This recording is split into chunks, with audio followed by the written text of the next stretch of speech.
What's up, guys? Gonna make a quick video real quick because I'm in the middle of my work day and we're actually busy for the first time in a while. So car came in and this key fob does not work with the vehicle. I checked the battery. You can see the red LED lighting up. Check the frequency with my key tool max. It's all good. Now, in order to diagnose this, one of the first things I wanted to do was make sure that this would register to the vehicle, which it did. And when I register this to the vehicle, it beeps. But even after it registers, it still does not work. So I went into my data list.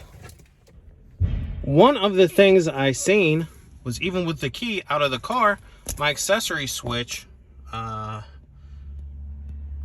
still on.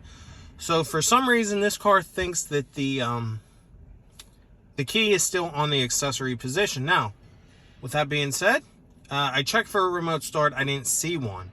That's usually what happens. But what I did see was this. Whatever this is, plugged into the cigarette lighter. Now, I'll get both these in frame. I'm going to unplug this. You see it turns off. Plug it back in, turns on. Now, still not done. I have it unplugged. See, it works. Plug it back in. Does not work.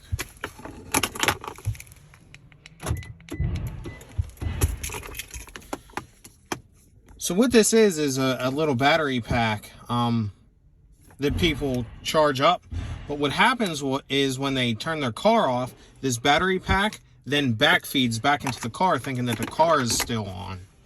So I'm gonna unplug this for the lady, let her know to keep this unplugged, and we'll be fixed. So quick, dirty, less than a minute diag. Yeah, I just didn't want to see anyone get burnt by this. Go through some rabbit holes. Catch you all next time.